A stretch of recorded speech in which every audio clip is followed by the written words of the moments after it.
நீ கன்சீவ் ஆனால் மட்டும்தான் எங்கள் அப்பாட்ட நான் ஏதாவது கன்வின்ஸ் பண்ணி பேசி கூட்டிகிட்டு போக முடியும். பக்கத்தில் யார்ட்டாவது 100 ரூபா கடன் வாங்கிட்டு தான் சார் ஹாஸ்பிட்டல் தூக்கிட்டு போகிற நிலைமையாக இருக்குது.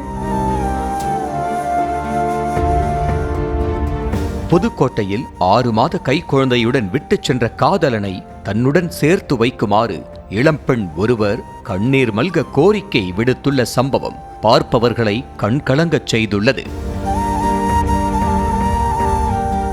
புதுக்கோட்டை மாவட்டம் கந்தர்வக்கோட்டை அருகே நத்தம்மாடிப்பட்டி கிராமத்தைச் சேர்ந்தவர் பரமேஸ்வரி. கல்லூரி படிப்பை முடித்த இவர் தனது குடும்ப வறுமையின் காரணமாக திண்டுக்கல்லில் கெயின் ஆஃப் இண்டஸ்ட்ரியல் சாக்ஸ் தயாரிக்கும் நிறுவனத்தில் பணியாற்றி வந்துள்ளார்.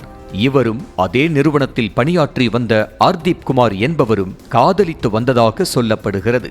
இதையடுத்து பரமேஸ்வரியை திருமணம் செய்து கொள்ள தான் ஆசைப்படுவதாகவும், பரமேஸ்வரி கருவுற்றால் மட்டுமே தன்னால் குடும்பத்தை மீறி அவரை திருமணம் செய்து கொள்ள முடியும் எனவும் ஆர்தீப் குமார் கூறியிருக்கிறார். இதை நம்பி பரமேஸ்வரியும் ஆர்தீப் குமார் சொன்னதையெல்லாம் கேட்டு நடந்துள்ளார். என்னோட வேலை பார்த்த பையன் ஆர்தீப் என்னோட பின்னாடி சுற்றி வந்தாங்க. நான் குடும்ப கஷ்டத்துக்கு வந்திருக்கேன், பேசாதீங்கன்னு சொல்லும் போதும் வாண்டடாக வந்து பேசினாங்க. பேசினதுக்கப்புறம் எங்கள் வீடு கொஞ்சம் பெரிய இடம், நீ லவ் பண்ணுற தெரிஞ்சால் ஏற்றுக்க மாட்டாங்க. எங்கள் அப்பா ஏற்கனவே எனக்கு 30 பவுன் போட்டு ஒரு வண்டி 2 லட்ச ரூபாய்க்கு எடுத்து வச்சாதான் கல்யாணம் பண்ணி கூட்டிகிட்டு வருவேன், யாராக இருந்தாலும் நான் வேண்டான்னு சொல்லிடுவேன் அப்படின்னு சொன்னாங்க. அப்படி சொல்லும்போது இவங்க வந்து சொன்னாங்க, நீ கன்சீவ் ஆனால் மட்டும்தான் எங்கள் அப்பாட்ட நான் ஏதாவது கன்வின்ஸ் பண்ணி பேசி கூட்டிகிட்டு போக முடியும் அப்படின்னு சொல்லி பிரெயின் வாஷ் பண்ணி கன்சீவ் பண்ணி விட்டாங்க. இதையடுத்து சில நாட்களில் தான் கர்ப்பமானதை ஆர்தீப் குமாரிடம் பரமேஸ்வரி கூறியுள்ளார். இதை கேட்டு அதிர்ச்சி அடைந்த ஆர்தீப் குமார் தனது குடும்பத்தில் நிறைய பிரச்சனை இருப்பதாகவும், இதனால் சிறிது கால அவகாசம் வேண்டுமெனவும் அலைக்கழித்துள்ளார். இதனால் ஆர்தீப் குமார் தன்னை ஏமாற்ற நினைப்பதை உணர்ந்து சுதாரித்து கொண்ட பரமேஸ்வரி உடனடியாக சகி ஒருங்கிணைந்த சேவை மையம் மற்றும் சமூக நலன் மற்றும் மகளிர் துறை அலுவலகத்தில் நடந்ததை கூறி புகார் அளித்துள்ளார். இதனால் வேறு வழியின்றி பரமேஸ்வரியை 1 மாதத்தில் திருமணம் செய்து கொள்வதாக ஆர்தீப் குமார் அப்போதைக்கு வாக்குமூலம் எழுதி கொடுத்தார். நான் 181 கால் பண்ணி சொல்லிட்டு திண்டுக்கல் சகி ஒருங்கிணைப்பு மையத்தில் போய் சொன்னேன். அங்கே வந்து டிசம்பர் 31 நான் கல்யாணம் பண்ணிக்கிறேன்னு நவம்பர் 11 எழுதி கொடுத்தாங்க. டிசம்பர் 31 வரல, ஏன்ப்பா வரலன்னு ஃபோன் பண்ணால் எனக்கு ஃபீவரு, ஹாஸ்பிட்டலில் அட்மிட் ஆகிருக்கேன் அப்படி இப்படின்னு சொன்னாங்க. அந்த மேடம் வந்து இங்கேயும் ஹாஸ்பிட்டல் இருக்குப்பா, நாங்கள் உனக்கு சிகிச்சை தர்றோம், நீ வா, அந்த தீர்வுக்கு வந்து ஏதாவது சொல்லிட்டு போ அப்படின்னு சொன்னாங்க. வரவே இல்லைங்க மேம், 2 நாள் டைம் கொடுங்க, நான் வீட்டில் பேசி அம்மா அப்பாவை போய் கூட்டிகிட்டு வரேன்னு சொன்னாங்க. வீட்டில் பேசிட்டு வரவே இல்லை. நானும் 4-5 மாதம் அலைஞ்சு பார்த்துட்டு வளையல் போட்டதுக்கப்புறம் போகிறேன்.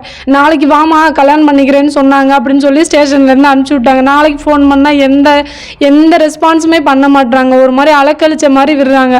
இதற்கிடையில் பரமேஸ்வரிக்கு குழந்தையும் பிறந்தது.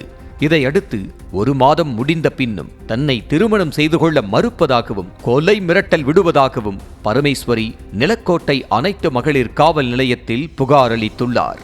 இதன் அடிப்படையில் நடைபெற்ற விசாரணையில் ஆர்தீப் குமார் ஏற்கனவே திருமணம் ஆனவர் என்றும், அவர் மேல் போக்சோ உள்ளிட்ட வழக்குகள் இருப்பதும் தெரிய வந்திருக்கிறது. மேலும் ஆர்தீப் குமார் அரசியல் செல்வாக்கு உடையவர் என்றும், தங்களால் வழக்கு பதிய முடியாது என்றும் அதிகாரிகள் அலட்சியமாக கூறியுள்ளனர். இதில் மனமுடைந்த பரமேஸ்வரி ஆர்தீப் குமாருடன் தன்னை சேர்த்து வைக்குமாறு கண்ணீர் மல்க தமிழ்நாடு அரசுக்கு கோரிக்கை விடுத்துள்ளார். தம்பி பிறந்து 37 நாள் தூக்கிட்டு போகிறேன், நீ வேணா எஸ்பி ஆஃபீஸில் திண்டுக்கல்லில் போய் ஒரு பெட்டிஷன் கொடுத்துட்டு வா, உன் கேஸ் எடுத்துக்கு பார்க்குறோம், நாங்கள் எஃப்ஐஆர் போகிறோன்னு சொன்னாங்க. அங்கேயும் போய் போட்டுட்டு வந்ததுக்கப்புறம் ஃபோன் பண்ணால் அலட்சியமாக பதில் சொல்லிட்டு எடுக்க மாட்றாங்க. போலீஸ் ஸ்டேஷன் போனதுக்கப்புறம் தான் தெரியும் அவர் மேலே போக்சோ கேஸ் இருக்குது அப்படின்னு சொல்லிட்டு, அதை வச்சு எஃப்ஐஆர் போட முடியாதுமா அப்படின்னு ஸ்டேஷனில் சொல்லிட்டாங்க. என் பையனை வச்சுட்டு நிறையா டைம் நான் சூசைட் பண்ணிக்கலான்னு ட்ரை பண்ணி பார்த்தேன். குழந்தைக்கு முடியலைன்னா கூட பக்கத்தில் யார்ட்டாவது 100 ரூபா கடன் வாங்கிட்டு தான் சார் ஹாஸ்பிட்டல் தூக்கிட்டு போகிற நிலைமையாக இருக்குது. என்ன அவனோட சேர்த்து வைக்கணும் சார், அதுதான் என்னோட கோரிக்கை.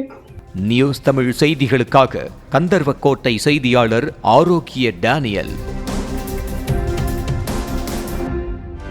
செய்திகளை உடனுக்குடனும் துல்லியமாகவும் தெரிந்து கொள்ள சப்ஸ்கிரைப் பண்ணுங்க.